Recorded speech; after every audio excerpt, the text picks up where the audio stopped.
ولا تكونوا كالذين تفرقوا واختلفوا من بعد ما جاءهم البينات وأولئك لهم عذاب عظيم. Bismillahirrahmanirrahim. Assalamualaikum warahmatullahi wabarakatuh. Alhamdulillah rabbil alamin. Assalatu wassalamu ala asrafil anbiya wal mursalin, habibina wa maulana Muhammadin wa ala alihi wa ashabihi wa man tabi'ahum bi ihsan ila yaumiddin, amma ba'd. Ma'asyiral muslimin, hafizakumullahu ta'ala. Alhamdulillah, pada kesempatan yang cerah hari ini, alhamdulillah, kayaknya ini sudah mulai musim penghujan. Mulai hujan 2-3 hari ini sudah mulai banyak hujan gerimis-gerimis walaupun belum deras. Alhamdulillah, Allah telah menurunkan rezekinya berupa hujan. Semoga menambah kemanfaatan, semoga menambah keberkahan, berkah terhadap kita semua. Ma'asyiral muslimin, hafizakumullahu ta'ala. Musim hujan, musim dingin, biasanya saya katanya musim nikah ya, banyak orang menikah katanya. Hampir semua lini kehidupan manusia, hampir semua lini kehidupan kita itu dulu selalu terdapat hal-hal yang intrik dan hal-hal yang yang menjadi sebuah ciri khas atau kelakuan khas yang dilakukan oleh saudara tua kita, yaitu cukam. Termasuk pada masalah ini, yaitu masalah pernikahan, yaitu masalah perkawinan atau pernikahan.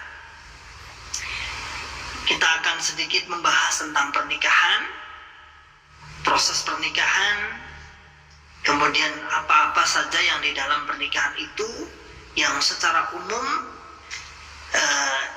tidak diketahui oleh orang awam selain cukam, selain mantan, atau secara umum yang mungkin masih melekat di dalam hati-hati kita, yang ada di dalam, bahwa pernikahan ala cukam itu sebagai satu-satunya sakralitas pengsah atau syarat pengsah pernikahan. Ma'asyiral muslimin, hafizakumullahu ta'ala. Selain karena takfirinya yang menikah tidak boleh dengan orang luar cukam, luar jamaahnya, itu sudah ma'ruf, sudah jelas bahwa pernikahan tidak boleh menikah ketika ada laki-laki atau perempuan menikah dengan selain golongannya, maka ucapannya cukup lantang. Tapi sayang tidak diberlakukan kepada semua. Biasanya pada orang-orang yang memang di dalam cokam tidak begitu paham. Akhirnya pengurus, wah wis genah padha karo zina, padha karo kawin karo anak hewan, seperti hanya menikah dengan hewan dan lain sebagainya. Gitu tak? Ya sudah, nggak usah bohong, istilahnya ngono kuwi, aku ya tahu ngomong ngono. Saya juga pernah ngomong gitu ya. Kita juga pernah mantan ngomong gitu tuh pernah. Tetapi tidak adil ketika ada pengurus, ada orang-orang pengurus, anak-anak pengurus juga menikah dengan orang luar cukam. Dan nanti responnya tidak seperti ini. Responnya seperti ini nanti. Yuk diramut, barangkali dapat hidayah. Yuk diramut, barangkali dapat hidayah. Tapi ketika yang menikah itu orang-orang bawah, yang menikah dengan selain golongannya itu orang-orang bawah, orang-orang royal biasa, maka dihujat sana sini, diomongkan sana sini, itu wong jopo, ora paham jamaahnya. Begitu tak? Itu yang pertama. Jadi pernikahan harus dari sama-sama golongan juga. Kemudian yang kedua, setelah sama-sama jukam, biasanya ya di jukam itu ada tim namanya. Inilah yang saya luar biasa, yang termasuk sebuah nilai positif. Kita akui saja ada tim namanya tim pernikahan atau tim keluarga bahagia. Nah, tim pernikahan tapi tidak ada tim perceraian, aneh. Ini sebenarnya kan yang lucu. Isone nikah ini tapi yang perceraian dia lari semua, angkat tangan semua. Kalau terjadi masalah di rumah tangga, angkat tangan semua. Gak melu-melu. Tapi ada tim pernikahan, ada tim nggak ada tim perceraian. Kalau di dalam pemerintah kan ya ada pernikahan KUA, kalau ada perceraian di pengadilan agama kan sudah imbang lah. Kalau ini enggak, hanya pernikahan saja. Perceraian nggak ada. Walaupun di dalam banyak yang perceraian. Setelah kemudian sama-sama orang jamaah atau orang jukam, lalu biasanya ada aturan-aturan tertentu yang begitu ketat sampai saya itu pernah kemarin dulu itu ngantar teman saya yang kurang satu tanda tangan saja, yaitu yang disebut dengan SL. SL itu apa? Surat lamaran. Surat lamaran yang tertuliskan pegon, yaitu nama suami, kemudian umur, kemudian ingin melamar nama siapa, alamat binti siapa, dengan benar-benar untuk diajak beribadah menetapi 5 bab karena Allah. Nanti ada surat lamaran di situ, sebelahnya biasanya ada namanya surat penerimaan. Intinya saya mau untuk menjadi istri dari suami, nama sekian. Kemudian itu untuk menetapi 5 bab dan sebagainya lah. Pokoknya 5 bab ya 5 bab, terus sampai surat pernikahan ya udah 5 bab ya. Setelah adanya surat pernikahan atau SL, surat lamaran atau SL, nanti timnya atau pengurus pernikahan itu nanti bertemu dengan tim sana, tim perempuan dan pihak laki-laki membicarakan bagaimana ini. Hanya di dalam, hanya pengurusan di dalam saja, tidak sampai keluar. Lalu diproseslah namanya pernikahan. Dalam pernikahan ini terjadi ada 2 pernikahan. Jadi kalangan jukam itu ada 2 pernikahan.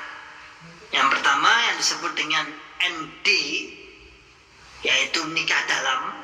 Yang kedua adalah NL, yaitu nikah luar. Jarak ND dan NL maksimal adalah 2 minggu. Maksimal ya. Jarak tercepatnya berapa? Minimal 2 minggu. Pokoknya nggak boleh kurang dari 2 minggu gitu aja. Nggak boleh kurang dari 2 minggu dari pernikahan luar. Terutama yang jauh itu. Kalau yang dekat itu biasanya malah dipepet nih sampai besok nikah luar, nikah ke KUA, malamnya nikah dalam. Kenapa? Karena sempat terjadi nikah dalamnya kemudian dianggap sudah pernikah toh, tapi kan belum ada surat. Jaraknya lama, akhirnya berhubungan intim walaupun secara agama sah-sah juga ya. Karena yang menikahkan orang tuanya seharusnya. Nah, kemudian sampai hamil, kemudian yang laki-laki meninggal dunia. Nah, akhirnya kan di masyarakat terkesan belum nikah kok wis meteng kan gitu akhirnya, walaupun secara agama sudah sah, secara agamanya, secara kedalamnya ya sah-sah saja. Jadi pernikahan yang pertama adalah pernikahan ke dalam, namanya ND, yang mana ND itu dilakukan oleh pelaksananya adalah imam daerah, satu wakil atau imam desa atau yang mendapat penyerahan perwalian. Jadi ada imam daerahnya yang menikahkan, jadi nanti walinya diminta untuk menyerahkan perwaliannya kepada imam daerah. Ma'asyiral muslimin hafizakumullahu ta'ala, dari pernikahan ini saya beberapa kali menemani, alhamdulillah ada yang rata-rata ya amplop lah, diamplopi. Tapi saya pernah terkaget-kaget. Bahkan semoga teman saya ini mendengar ya. Alhamdulillah sudah hijrah beliau. Bahkan sekarang kerja di pengadilan agama, jadi hakim. Alhamdulillah. Saya pernah mengantar itu, saya masih kelingan di suatu daerah pesisir utara sana, nggak saya sebutkan lah. Itu setelah pernikahan, kemudian wakil daerahnya itu dekat saya mengantar, saya dengan istri mengantar itu. Dimintai uang kurang lebih kalau nggak salah 600.000 dari pengurus daerahnya. Mas, sudah sampai siapkan uangnya 600.000. Untuk apa Pak? Untuk ND, untuk memberi ND itu ya, ND. Padahal kalau di negara aku sampai tekan semua, bahkan sekarang kan gratis ya. Kalau ingin bayar ya langsung dikirimkan. Dan itu ada surat yang resmi yang bisa mendapatkan kegunaannya yang luar biasa. Surat-surat pernikahan itu kan banyak gunanya. Tapi kalau di ND tidak ada, yaitu nikah dalam. Nikah dalam inilah yang dianggap sah. Jadi nikah dalam inilah yang dianggap sah. Setelah pernikahan dalam, barulah keesokan harinya, atau kalau jaraknya jauh berarti seminggu atau 2 minggu setelah itu, barulah terjadi pernikahan luar. Itu yang terjadi. Yaudah, nggak usah ditutup-tutupi. Dan itu para penghulu sudah tahu. Sebenarnya para penghulu sudah tahu. Dan alhamdulillah kita punya teman juga penghulu yang sudah hijrah. Yang sudah hijrah ya. Ya, Pak Lukman Sragen. Dia penghulu yang sudah hijrah. Sudah tahu sebenarnya, penghulu sudah tahu. Dulu saya sering mengantar kawan-kawan itu. Nah, biasanya penghulunya disindir. Kijane wis nikah toh Mas? Sebenarnya sudah nikah toh? Alah, di sini itu cuman minta apa ya istilahnya Pak, keabsahan negara. Itulah yang terjadi. Ma'asyiral muslimin, hafidhakumullah ta'ala. Terlepas dari boleh-boleh saja sebenarnya, ya boleh-boleh saja. Tapi kok dadak nganggo duare yang lucu tuh. Kemudian itu sangat ditona sekali. Kalau mas kawinnya, kalau yang laki-lakinya seperti model saya kan, rai gede lah istilahnya. Mas kawinnya siji tapi giluru. Ya GND yo, GNL yo. Tapi dari sing pemuda yang kaya ya dia gengsi, mas kawinnya ada 2, untuk ND sendiri, untuk NL sendiri. Otomatis kan ada 2 mas kawinnya nanti, karena akadnya ada 2. Ma'asyiral muslimin, hafidhakumullah ta'ala. Nah, itu yang terjadi. Lalu sebagai closing saya, para bunglon atau para jogam-jogam yang sudah berpikir waras, berpikir cerdas, sudah, kalau Anda punya putra-putri panjenengan, jangan takut anaknya tidak dinikahkan imam daerahnya, bukan penesah. Yang menikahkan itu adalah orang tua sebenarnya. Persyaratan pernikahan calon, kemudian ada wali, ada saksi, ada mas kawin, ada ijab dan ijab kabulnya. Insya Allah itu ya. Jadi jangan takut, aku ketok ora paham ora dinikahi kalau imam daerah. Ndak. Kalau Anda menikahkan ke KUA pun, misalnya KUA, kemudian Pak, ini saya nikahkan sendiri, jenengan sebagai pencatatnya, saksinya atau pencatatnya, boleh. Dan KUA pun tidak keberatan, memang tugasnya sebagai pencatat pernikahan, ya. Nah, di sini maka para jogam, jangan nu'minu biba'din wa nakfuru biba'din. Jangan ambil sebagian yang enak-enak saja. Ada tim pernikahan, ada begitu luar biasa tim pernikahan, seakan-akan berjasa yang luar biasa. Tapi ketika ada masalah, tim pernikahannya tidak ikut campur. Ma'asyiral muslimin, hafidhakumullah ta'ala. Maka di sini saya katakan ya, ND dan NL, tidak ada istilah ND itu, tidak ada. Nikah dalam itu tidak ada. Perlu ditanyakan lagi, jangan-jangan ini hanya sebuah agar imam daerah atau agar imam-imam itu menjadi terlihat seakan-akan sakral, dan tidak jarang saya juga tahu dengan mata kepala sendiri, sebagian memanfaatkan untuk sebuah kepentingan, yaitu untuk uang. Salam akal waras, salam akal sehat, salam akal kritis, wa akhiru da'wana alhamdulillahi rabbil alamin. Tsumma assalamualaikum warahmatullahi wabarakatuh.